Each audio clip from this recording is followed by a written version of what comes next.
Muito bem, boa noite, bom dia ou boa tarde, meus irmãos.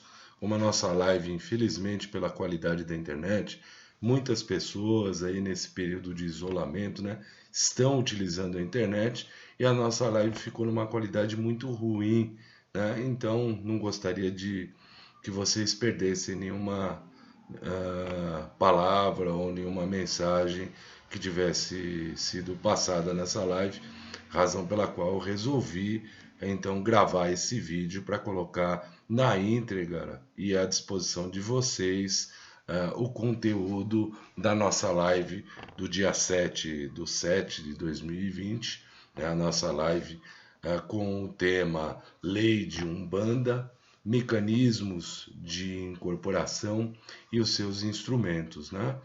Então eu peço a todos vocês que se inscrevam no nosso canal do YouTube, Marcelo Pereira falando sobre Umbanda, e coloquem o seu curtir lá.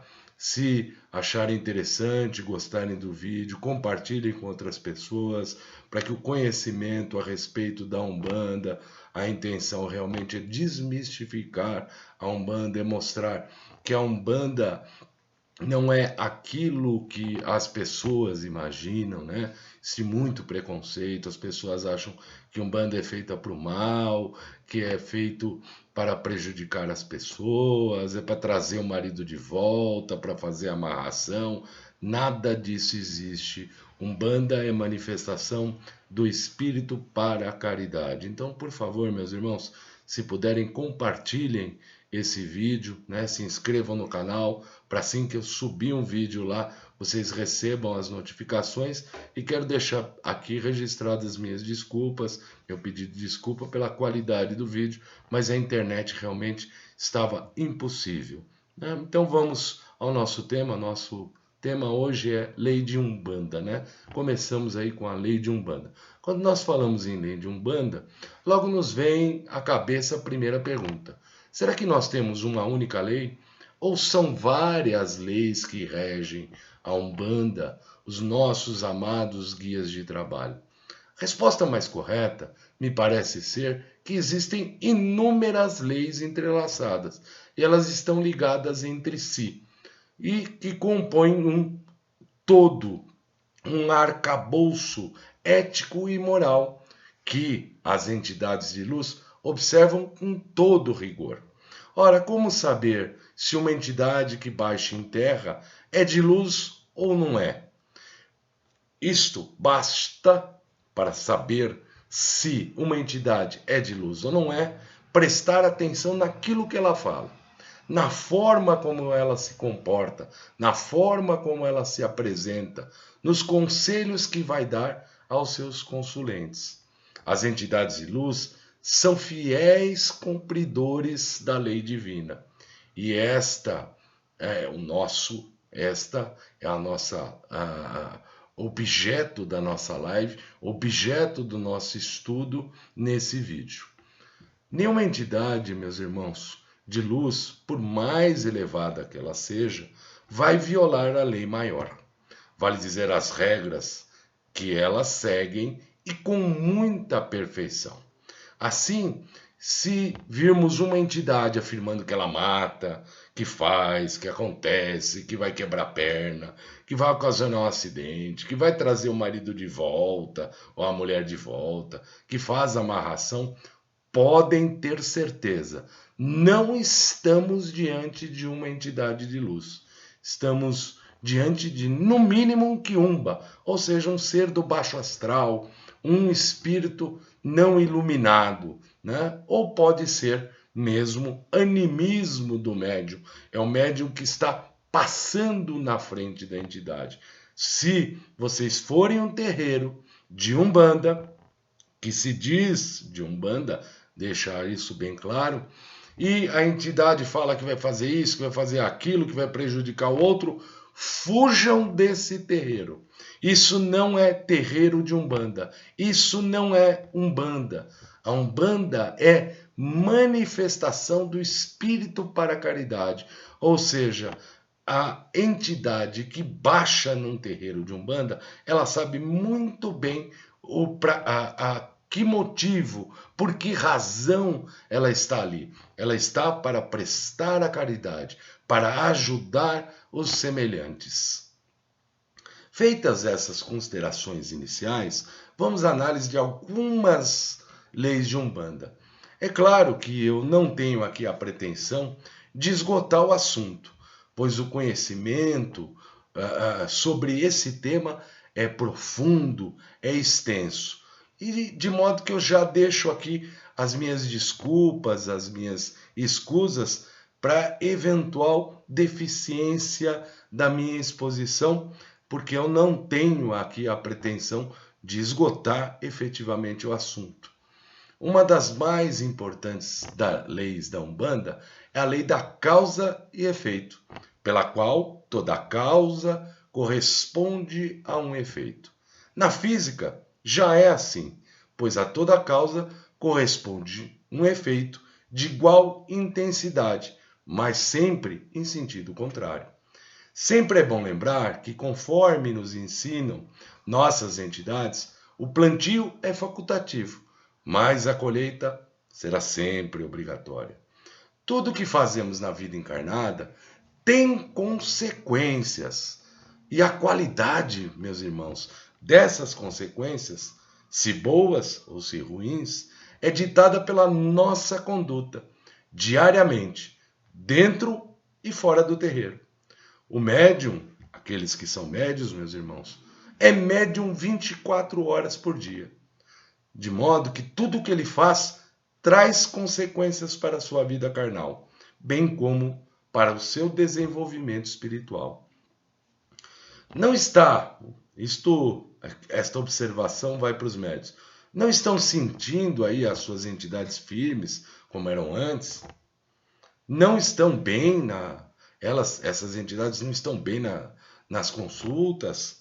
A casa não parece trazer mais o prazer que trazia antes? Não se sente bem depois da gira? Meu conselho, reveja o seu comportamento, dentro e fora do terreiro. Está cumprindo os seus preceitos? Tem tomado seus banhos? Tem mantido a sua vela acesa? Eu já vou falar um pouquinho a respeito da vela, né? Qual a importância da vela? Tem exercido respeito aos dirigentes, aos irmãos da casa? Como está o seu comportamento fora da casa? Trata as pessoas com respeito? Não busca prejudicar os outros para obter vantagens?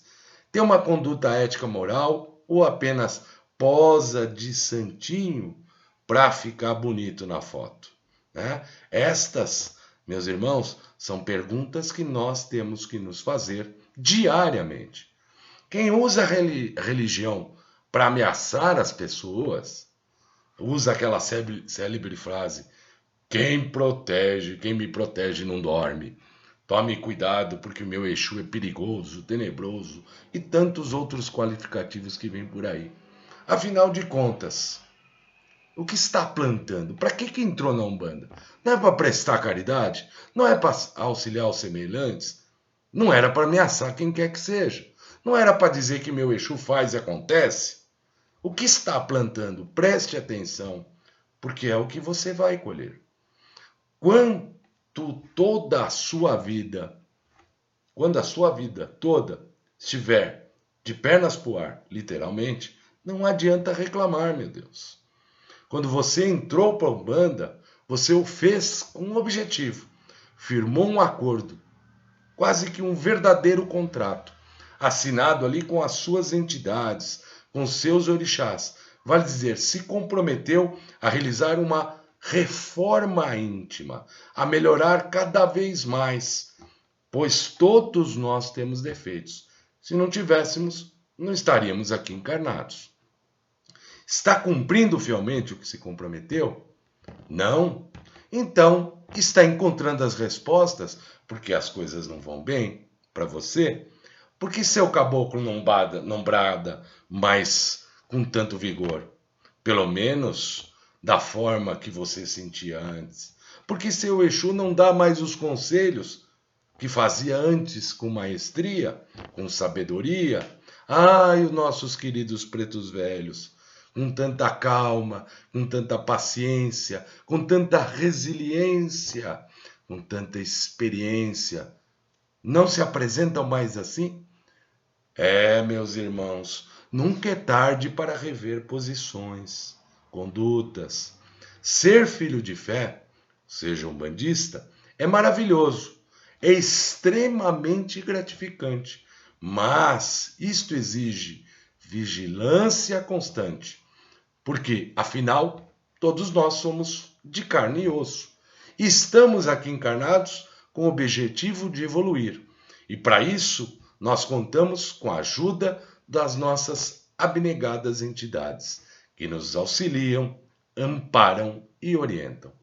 A partir do momento em que o médium descuida da sua conduta ética e moral, descumpre os preceitos, os ignora, acha que não são mais tão importantes ou necessários, entra em vigor uma segunda lei, também importante para a Umbanda, que é a chamada lei das afinidades espirituais. Ora, com essa conduta moral e ética torta, todas as suas entidades que são espíritos de luz vão se afastando, pois não há afinidade energética. E como no astral não há lugar para espaços vazios, tudo deve ser completado. São então os quiumbas, os espíritos sem luz, os espíritos perdidos, zombeteiros, que vão se aproximar desta pessoa e passam a atuar utilizando o médium, utilizando da sua energia vital para tanto. Portanto, estamos diante da chamada festa da quiumbada e taca-lhe pau. A espiritualidade superior, meus irmãos, não vai interferir. Enquanto essa pessoa não buscar ajuda, não entender o que está acontecendo com ela, não mudar seu padrão vibratório, vale dizer, não aprender a lição, que está agindo errado e que deve dar outro rumo para a sua vida. Mais uma vez, é a lei divina agindo por sua terceira lei, que é a lei do livre-arbítrio. Percebam que todas as leis, meus irmãos, se encaixam perfeitamente, são combinadas e elas formam um único sistema. A maior regra para o médium contar com a proteção das suas entidades pela vida toda é a sua conduta moral, em todos os setores, em especial em sua família. Assim entendida também a sua família carnal, mas também a espiritual, que é composta pela sua casa, pelo seu terreiro, pelo seu dirigente espiritual, pai de santo, zeladora de santo, zelador de santo, e pelos seus irmãos de santo. A sintonia fina, meus irmãos, entre o médium e a entidade faz com que este, que é menos evoluído que aquela, mude diariamente o seu comportamento. Abandone aqueles costumes que não o edificam. Seja mais tolerante com o próximo. Busque se elevar e compreender as coisas que até então lhe seriam indiferentes. O desenvolvimento espiritual, meus irmãos, nada mais é que o desenvolvimento pessoal, íntimo de cada ser encarnado, o qual é médium dentro, mas também fora do terreiro. É desenvolvimento de comportamento, de atitude, de conduta. É a chamada reforma íntima.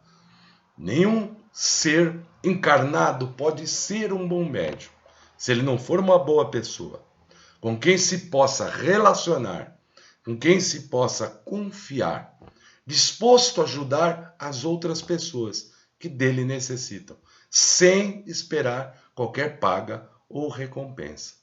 Vejam, meus irmãos, que se afinando então com as entidades de luz, as mudanças são contínuas, são diárias, e com a elevação desse padrão vibratório do médium, coisas que ele nunca esperava que iriam ocorrer na sua vida vão acontecendo. Pois quanto mais elevado o médium, menor são as chances dele ser obsediado, dele ser atacado pelos infratores da lei maior, ou seja, as entidades sem luz, os espíritos zombeteiros. Os iguais se atraem, os opostos, meus irmãos, se repelem.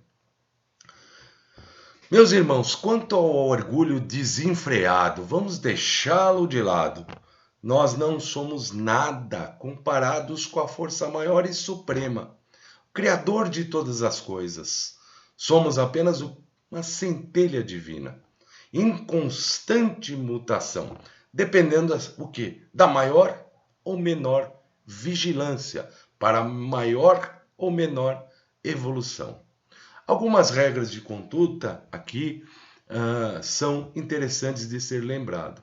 Devemos sempre manter dentro e fora do terreiro, vale dizer na sua vida espiritual ou particular, conduta irrepreensível, de modo a não suscitar críticas, pois qualquer deslize pode refletir na sua casa e na Umbanda de forma geral. Olha, como é que é esse cara? Esse cara é tudo torto, a vida é tudo torto. O cara é umbandista? A Umbanda não presta.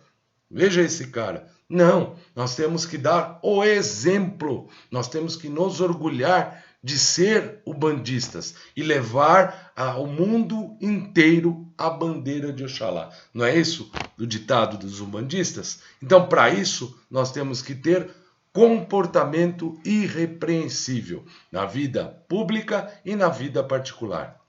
Procurar se instruir nos assuntos relacionados com a religião. Nós devemos fazer isso, cultivando o estudo constante. Conservar sua saúde psíquica, vigiando sempre, de forma constante, a sua conduta moral. Não alimentar vibrações de ódio, rancores, inveja, ciúmes ou qualquer pensamento ou sentimento negativo. Não falar mal ou julgar quem quer que seja, pois você pode desconhecer a causa e não se pode chegar a ela através do uso da ignorância. Não achar que o seu protetor é mais forte, mais sabido do que o dos seus irmãos. Devemos respeitar a todos e todas as entidades igualmente. Não se exibir contando com insistência os feitos dos seus guias, dos seus protetores que trabalham contigo. Na realidade, eu gosto de pontuar isso, não são meus guias, tá? Eu, na realidade, sou mais dele do que eles de mim. Na realidade, são as entidades espirituais que trabalham comigo, que me auxiliam, que me orientam. Né? Então, eles não são meus. Né? A impressão de objeto, de posse, não é isso. São as entidades que trabalham comigo. Né? Quando for para o terreiro, não vá aborrecido. Lá chegando, não se envolva em conversas fúteis. Recolha-se aos seus pensamentos. Procure exercitar a concentração e o preparo para os trabalhos, que irão se iniciar logo em seguida. Observe rigorosamente os preceitos, pois eles existem para a sua segurança e para a segurança de todo o corpo mediúnico. Cultive o hábito de fazer o bem, sem objetivar recompensas. Aprenda a confiar e esperar, pois tudo tem o tempo certo para acontecer. Errar, todos nós erramos, mas é preciso aprender com os erros, aprender com eles e não os repetir. Senão nós teremos que repetir a lição que deles decorre e que muitas vezes pode ser bastante doloroso. Cuidado com a vaidade, com o orgulho, com o egoísmo, os quais cavam o túmulo do médium. São as principais causas da decadência mediúnica. Vamos falar um pouquinho dos instrumentos, utilizados pelas entidades para a realização dos trabalhos espirituais. Na natureza existem 4 elementos fundamentais, ou seja, a água, o ar, o fogo e a terra. As entidades incorporadas manipulam esses 4 elementos com maestria. Utilizam esses elementos para equilibrar os consulentes na aplicação dos passes energéticos e também nas curas espirituais. Vamos falar um pouquinho dos elementos utilizados pelas entidades nos atendimentos espirituais. Vamos ao fumo. O fumo é composto dos 4 elementos já referidos, já mencionados. Vamos ver? Ele possui folhas de fumo que foram cultivadas na terra, receberam a água durante o seu cultivo, bem como foram imantadas com a força proveniente do sol e da lua. Para que as plantas cresçam, elas precisam de oxigênio durante o dia e de gás carbônico durante a noite. Vale dizer, também se utilizam do elemento ar. Quando as entidades acendem um charuto, um cigarro ou uma cigarrilha, elas estão utilizando esses 3 elementos. Vale dizer, a água, a terra e o ar, os quais são adicionados ao 4º elemento, que é o fogo. E aí eles podem então utilizar esses 4 elementos da natureza, esses 4 elementos vitais. Eles utilizam essa energia e catalisam não só em favor do médium, mas também em favor do consulente. Os charutos, cigarros e cigarrilhas são excelentes defumadores. Servem para limpar a áurea do médium, a do consulente, livrando-os das chamadas larvas astrais, que grudam como se fossem sanguessugas, minando pouco a pouco a força vital da pessoa, levando-a a tal estado em que se facilita a proliferação de doenças físicas e psíquicas. Tantos ignorantes falam tantas asneiras a respeito da utilização do fumo.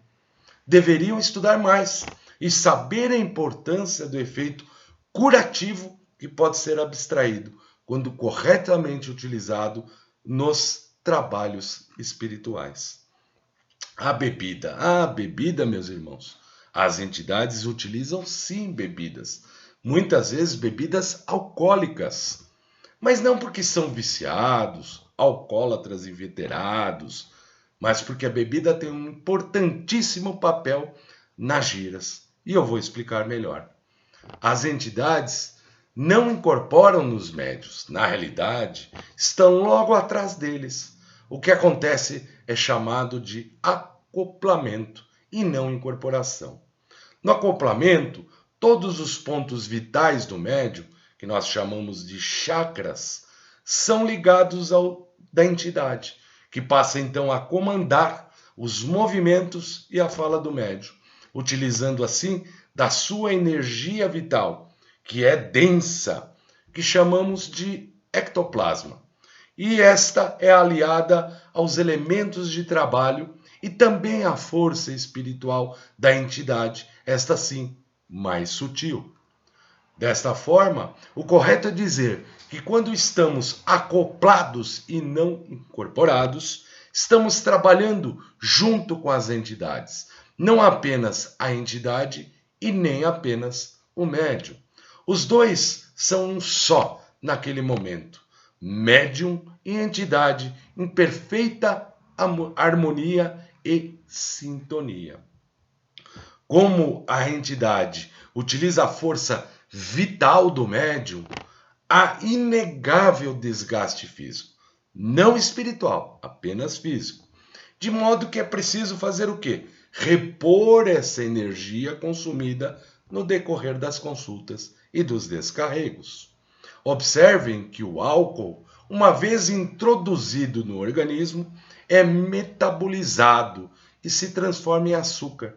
Vale dizer, energia pura, de modo que aquilo que foi consumido possa ser recomposto, sem prejuízo, claro, para o físico do médium. Observe-se que é preciso então diferenciar o uso ritualístico da bebida alcoólica para o uso profano ou por mero deleite. O primeiro, o uso ritualístico, regado de significado e importância, é indispensável para todas as entidades, em especial para os Exus, que trabalham com energias muito densas e cargas especialmente fortes, de modo que exigem muito e provocam desgaste enorme no material do médium. O segundo é empregado sem qualquer significado, ou seja, por mero deleite, mero alterador de consciência, que serve apenas o quê? Para soltar algumas amarras, né? E as amarras não são ruins, né? Evitam que nós encarnados muitas vezes façamos besteiras. E o álcool solta essas amarras. Então a facilidade de fazer besteira após a injeção do álcool aumenta. Isto é óbvio. Por isto, é preciso muito cuidado e respeito com esse elemento, que é a bebida alcoólica. Dele não se deve fazer uso abusivo, seja quando utilizado de forma esportiva, seja quando utilizado de forma religiosa. Vejam, para a entidade, o que vale não é a quantidade, mas sim a qualidade. Não é preciso embriagar o médium para lhe repor a energia consumida.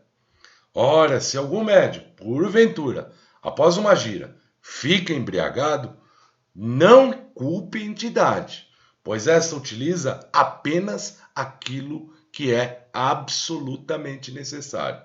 Agora, se o médium insiste em aumentar a dose, é por sua conta e risco, já que a entidade irá respeitar a lei do livre-arbítrio.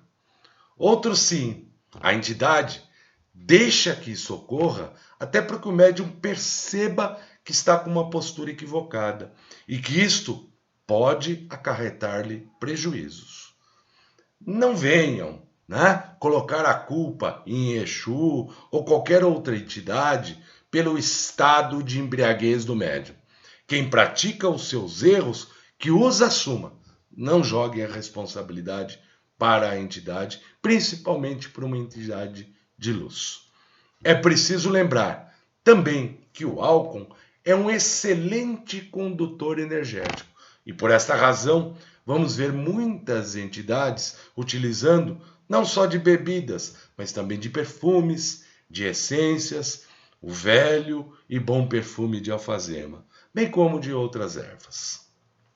Muitas entidades também se utilizam de água, que também é um condutor energético muito bom. Mas no caso da água, ela tem um especial significado na mecânica da incorporação. O filtro principal do nosso organismo, né, está onde? Nos nossos rins. Os nossos rins é que filtram, né, o nosso sangue e também, de certa forma, a energia que passa pelo nosso corpo. Muita da energia é canalizada pelo corpo do médium durante o processo de incorporação e, óbvio, vai passar por este órgão. Dentro dessa perspectiva, é importante observar que, no momento em que o médium bebe água, e quanto mais melhor, está acionando a atividade dos seus rins, fazendo com que eles funcionem de forma adequada e auxiliam na limpeza do corpo físico, de modo a eliminar eventuais energias deletérias deixadas no momento da consulta. A vela, meus irmãos, também compõe esses 4 elementos. Ela tem a terra, ela tem a água, ela tem o fogo e ela tem o ar. Ora, uma vela ela é feita de cera ou de parafina. Claro, isto, cera e parafina, vem da terra, estão ligados à terra, né? Se vocês observarem com a queima da vela, também sobra um pouco de água, né? Ela tem água. Aliás, tudo praticamente na natureza tem alguma coisa de água, né? A água praticamente está em todos os elementos da natureza. E, evidentemente, o fogo, quando ela é acendida, então acesa a vela, vai pegar fogo. E só pega fogo se houver oxigênio. Se não houver oxigênio, não há como a vela pegar fogo. Então o elemento ar está presente. Aí vocês me perguntam, mas Marcelo, a entidade precisa de vela? Acredita que uma entidade de luz precise de uma vela? Não, a entidade de luz não precisa de uma vela. Então por que eu acendo uma vela para uma entidade? Por que eu acendo uma vela ou a própria entidade, quando está trabalhando, acende uma vela, usa uma vela acesa? Ela usa a vela e nós acendemos a vela em nosso benefício.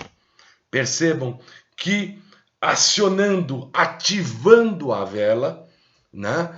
Ou seja, colocando ali todo o seu sentimento, todo o amor, todos os seus pedidos direcionados para o campo espiritual, a espiritualidade então pode entrar em contato com o campo material, utilizar-se dessas energias que estão sendo desprendidas da vela, que foram ali colocadas na vela, que possui os 4 elementos, e vai então utilizá-la desta energia em seu favor, para buscar atender o seu pedido. Então, na realidade, não é a entidade que precisa de vela. Quem precisa de vela somos nós, os médiuns, os consulentes, né? A entidade utiliza a energia da vela, a manipula em favor do médium, em favor dos consulentes. Vamos falar um pouquinho da chamada, aspas, incorporação, né? Que na realidade não é incorporação. Nós já falamos que não se trata de uma incorporação, mas sim do acoplamento. E segundo aqueles que escrevem a respeito de Umbanda, existem 3 tipos de incorporação ou acoplamento, que eu gosto de chamar de acoplamento. Incorporação consciente, incorporação inconsciente e incorporação semiconsciente. A incorporação inconsciente, então a entidade se acoplaria no médium e o médium entraria em um sono profundo. Ele, de modo que, após todo o trabalho, ele não se recordaria do que ali haveria acontecido, do que ali havia se passado. Já na incorporação semiconsciente, então o acoplamento ocorre e o médium tem alguma consciência do que ali ocorre, mas breve, e isto passa, vem como se fossem flashes do que teria ocorrido durante a incorporação. E já a incorporação consciente, o médium tem plena consciência, ouve, escuta e vê tudo o que está acontecendo. Meus irmãos, para mim, a incorporação hoje, que na realidade é acoplamento, é 99,9999% de incorporação consciente. Então, a maioria dos médiuns tem absoluta consciência do que está acontecendo, né? Do que está se passando. E por isso, por esta razão, meus irmãos, é que existe a necessidade do médium estudar para estabelecer o quê? Um bom grau de comunicação entre o médium e a entidade. Observe que se uma pessoa que fala inglês tenta se comunicar comigo, que não entenda nada dessa língua, vocês acham que isso vai dar certo? Haverá comunicação ou não? Por esta razão é que o médium deve cada vez mais estudar se aprofundar no conhecimento daquilo que pratica. Haverá boa comunicação e sintonia na medida em que o médium tem condições de entender a mensagem que está sendo passada pela entidade. A entidade se utiliza do mental do médium, se aproveita dos seus conhecimentos que estão ali depositados, além dos próprios conhecimentos dela, que são infinitamente maiores do que o médium, levando em conta, é evidente, o seu alto grau de evolução. Assim sendo, quanto mais estudados, né, melhor será a comunicação. Melhor será o mental que nós ofereceremos como instrumento para a entidade, para que ela possa trabalhar de forma plena, de forma adequada, prestando a caridade aos nossos irmãos que procuram os terreiros de Umbanda.